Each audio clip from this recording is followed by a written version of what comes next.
The Moon-Bog by H.P. Lovecraft. Recording by Andy Sames. Somewhere, to what remote and fearsome region I know not, Dennis Barry has gone. I was with him the last night he lived among men, and heard his screams when the thing came to him. But all the peasants and police in County Meath could never find him, or the others, though they searched long and far. And now I shudder when I hear the frogs piping in swamps, or see the moon in lonely places. I had known Dennis Barry well in America, where he had grown rich, and had congratulated him when he bought back the old castle by the bog at Sleepy Kildare. It was from Kildare that his father had come, and it was there that he wished to enjoy his wealth among ancestral scenes. Men of his blood had once ruled over Kildare and built and dwelt in the castle, but those days were very remote, so that for generations the castle had been empty and decaying. After he went to Ireland, Barry wrote me often, and told me how under his care the grey castle was rising tower by tower to its ancient splendour, how the ivy was climbing slowly over the restored walls as it had climbed so many centuries ago, and how the peasants blessed him for bringing back the old days with his gold from over the sea.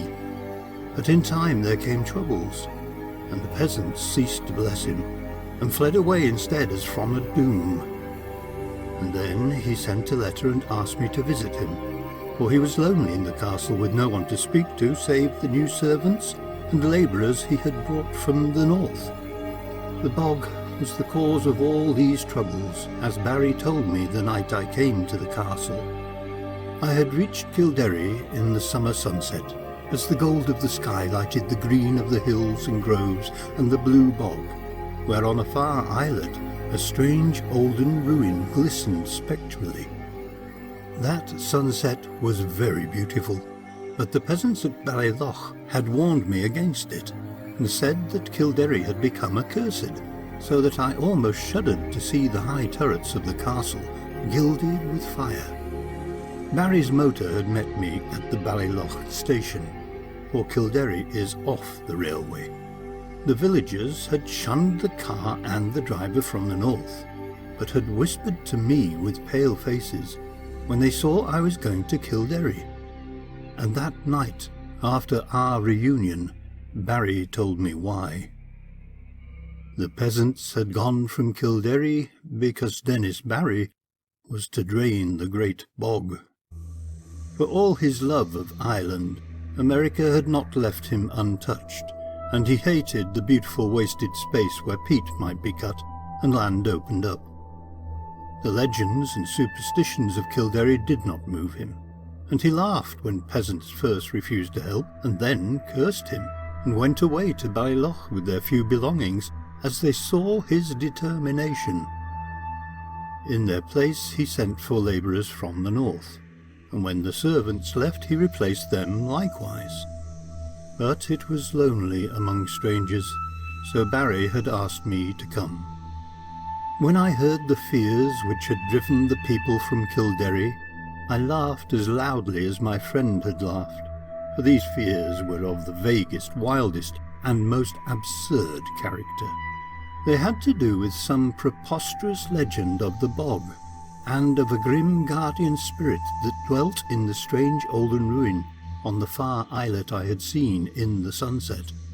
There were tales of dancing lights in the dark of the moon, and of chill winds when the night was warm, of wraiths in white hovering over the waters, and of an imagined city of stone deep down below the swampy surface. But foremost among the weird fancies, and alone in its absolute unanimity, was that of the curse awaiting him who should dare to touch or drain the vast reddish morass. There were secrets, said the peasants, which must not be uncovered, secrets that had lain hidden since the plague came to the children of Partholon in the fabulous years beyond history. In the Book of Invaders it is told that these sons of the Greeks were all buried at Tala. But old men in Kildare said that one city was overlooked save by its patron moon goddess, so that only the wooded hills buried it when the men of Nemed swept down from Scythia in their 30 ships. Such were the idle tales which had made the villagers leave Kildare, and when I heard them I did not wonder that Dennis Barry had refused to listen. He had, however, a great interest in antiques, and proposed to explore the bog thoroughly when it was drained.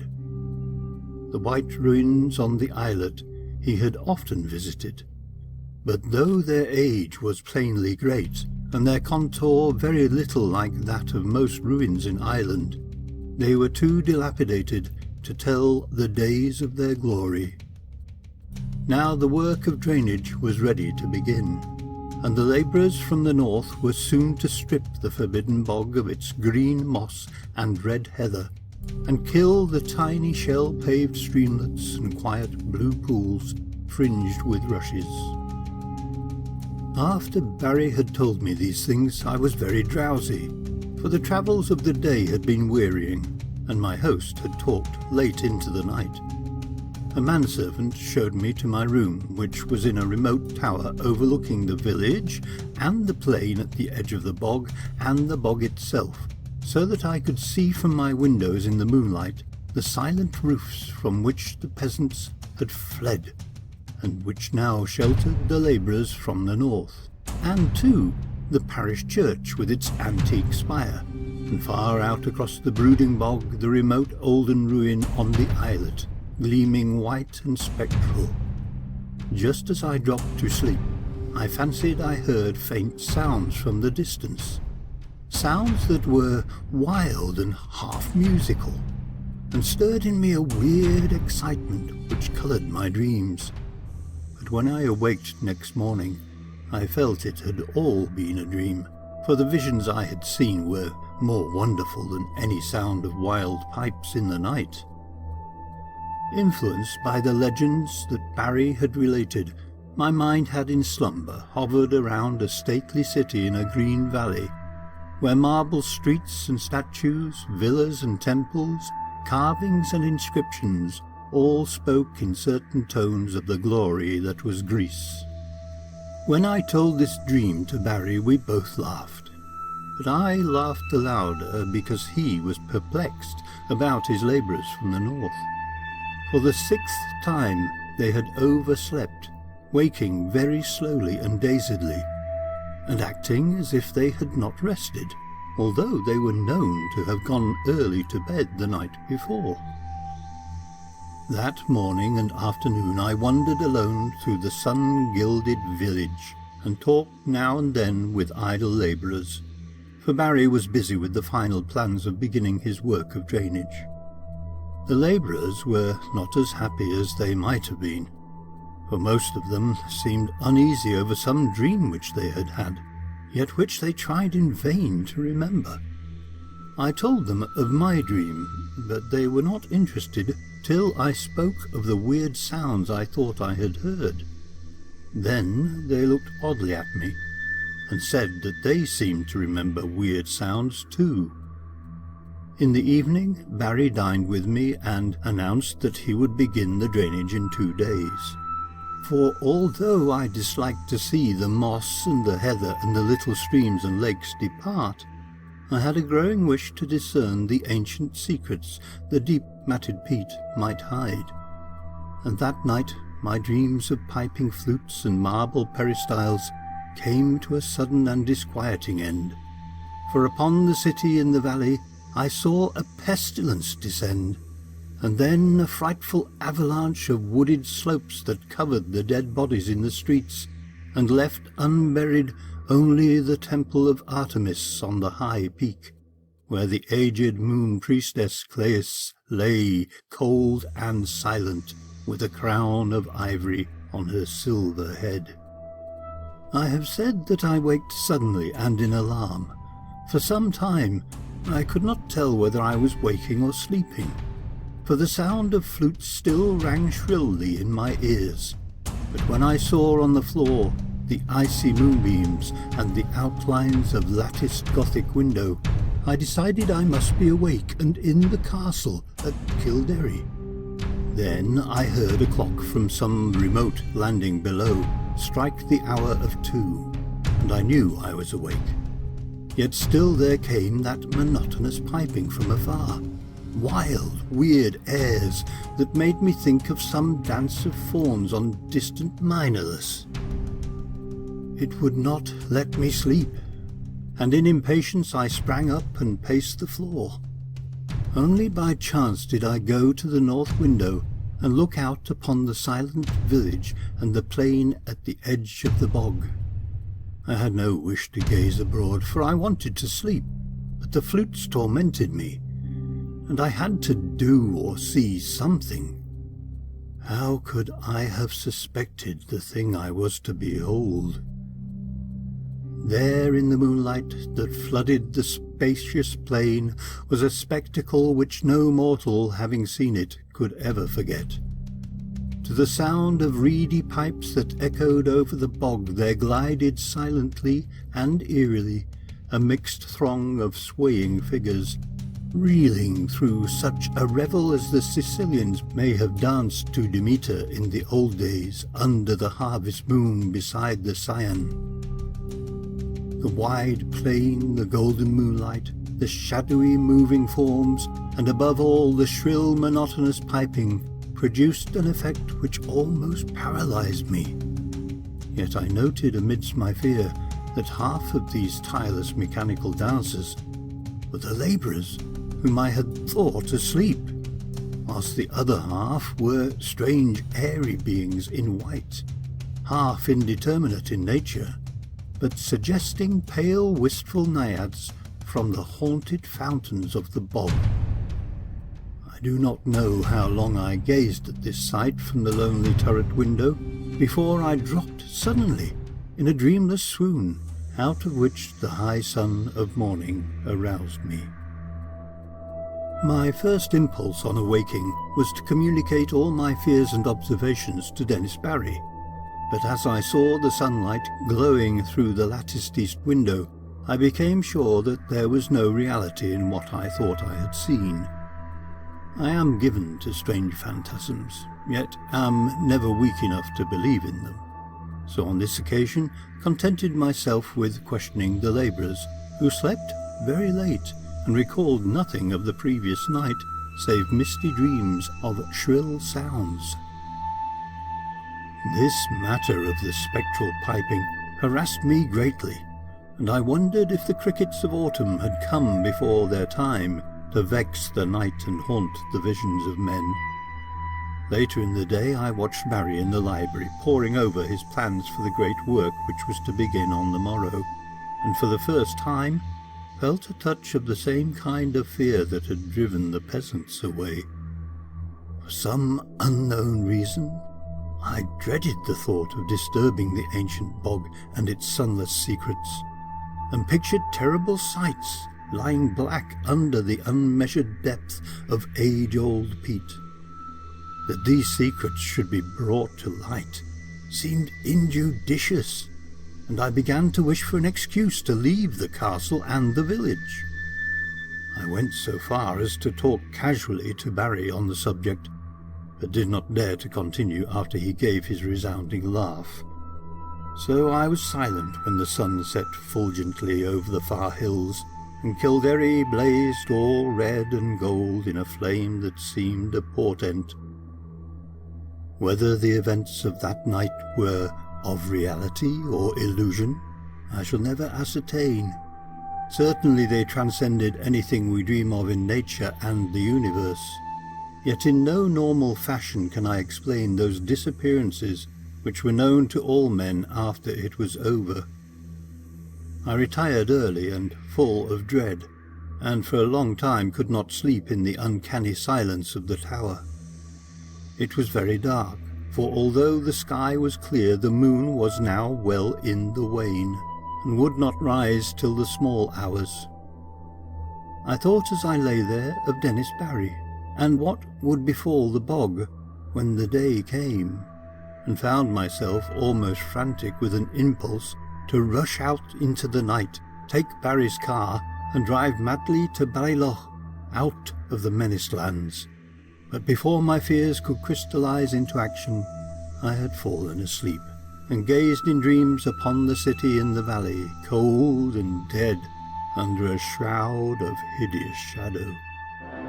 Probably it was the shrill piping that awaked me, yet that piping was not what I noticed first when I opened my eyes.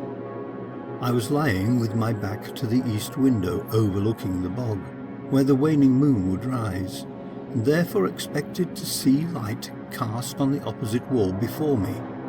But I had not looked for such a light as now appeared. Light indeed glowed on the panels ahead, but it was not any light that the moon gives. Terrible and piercing was the shaft of ruddy refulgence that streamed through the Gothic window, and the whole chamber was brilliant with a splendour intense and unearthly. My immediate actions were peculiar for such a situation, but it is only in tales that a man does the dramatic and foreseen thing. Instead of looking out across the bog toward the source of the new light, I kept my eyes from the window in panic fear, and clumsily drew on my clothing with some dazed idea of escape. I remember seeing my revolver and hat, but before it was over, I had lost them both without firing the one or donning the other. After a time, the fascination of the red radiance overcame my fright, and I crept to the east window and looked out, whilst the maddening, incessant piping whined and reverberated through the castle and over all the village. Over the bog was a deluge of flaring light, scarlet and sinister, and pouring from the strange olden ruin on the far islet. The aspect of that ruin I cannot describe. I must have been mad, for it seemed to rise majestic and undecayed, splendid and column-cinctured, the flame-reflecting marble of its entablature piercing the sky like the apex of a temple on a mountain-top. Flutes shrieked and drums began to beat, and as I watched in awe and terror, I thought I saw dark, salient forms silhouetted grotesquely against the vision of marble and effulgence. The effect was titanic, altogether unthinkable, and I might have stared indefinitely had not the sound of the piping seemed to grow stronger at my left. Trembling with a terror oddly mixed with ecstasy, I crossed the circular room to the north window from which I could see the village and the plain at the edge of the bog. There my eyes dilated again, with a wild wonder as great as if I had not just turned from a scene beyond the pale of nature. For on the ghastly red-litten plain was moving a procession of beings in such a manner as none ever saw before, save in nightmares. Half gliding, half floating in the air, the white-clad bog-wraiths were slowly retreating toward the still waters and the island ruin in fantastic formations suggesting some ancient and solemn ceremonial dance. Their waving, translucent arms, guided by the detestable piping of those unseen flutes, beckoned in an uncanny rhythm to a throng of lurching labourers who followed dog-like with blind, brainless, floundering steps as if dragged by a clumsy but resistless demon will. As the naiads neared the bog without halting their course, a new line of stumbling stragglers zigzagged drunkenly out of the castle from some door far below my window, groped sightlessly across the courtyard and through the intervening bit of village, and joined the floundering column of labourers on the plain. Despite their distance below me, I at once knew they were the servants brought from the north, for I recognized the ugly and unwieldy form of the cook, whose very absurdness had now become unutterably tragic. The flutes piped horribly, and again I heard the beating of the drums from the direction of the island ruin. Then, silently and gracefully, the naiads reached the water and melted, one by one, into the ancient bog, while the line of followers, never checking their speed, splashed awkwardly after them and vanished amidst a tiny vortex of unwholesome bubbles, which I could barely see in the scarlet light. And as the last pathetic straggler, the fat cook, sank heavily out of sight in that sullen pool, the flutes and the drums grew silent, and then the blinding rays from the ruins snapped instantaneously out, leaving the village of doom lone and desolate in the wan beams of a new risen moon. My condition was now one of indescribable chaos, not knowing whether I was mad or sane, sleeping or waking. I was saved only by a merciful numbness. I believe I did ridiculous things, such as offering prayers to Artemis, Latona, Demeter, Persephone, and Pluton. All that I recalled of a classic youth came to my lips as the horrors of the situation roused my deepest superstitions. I felt that I had witnessed the death of a whole village, and knew I was alone in the castle with Dennis Barry, whose boldness had brought down a doom. As I thought of him, new terrors convulsed me, and I fell to the floor, not fainting, but physically helpless. Then I felt the icy blast from the east window, where the moon had risen, and began to hear the shrieks in the castle far below me. Soon those shrieks had attained a magnitude and quality which cannot be written of, and which make me faint as I think of them. All I can say is that they came from something I had known as a friend. At some time during this shocking period, the cold wind and the screaming must have roused me, for my next impression is of racing madly through inky rooms and corridors, and out across the courtyard into the hideous night. They found me at dawn wandering mindless near Ballyloch, but what unhinged me utterly was not any of the horrors I had seen or heard before. What I muttered about, as I came slowly out of the shadows, was a pair of fantastic incidents which occurred in my flight. Incidents of no significance, yet which haunt me unceasingly when I am alone in certain marshy places or in the moonlight. As I fled from that accursed castle, along the bog's edge, I heard a new sound, common, yet unlike any I had heard before at Kildare. The stagnant waters, lately quite devoid of animal life, now teemed with a horde of slimy, enormous frogs, which piped shrilly and incessantly, in tones strangely out of keeping with their size. They glistened bloated and green in the moonbeams, and seemed to gaze up at a fount of light. I followed the gaze of one very fat and ugly frog, and saw the second of the things which drove my senses away.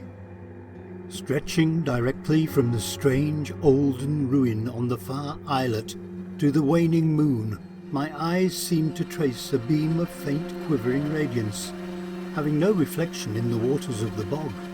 And upward along that pallid path my fevered fancy pictured a thin shadow slowly writhing, a vague contorted shadow struggling as if drawn by unseen demons. Crazed as I was, I saw in that awful shadow a monstrous resemblance, a nauseous, unbelievable caricature, a blasphemous effigy of him who had been Dennis Barry.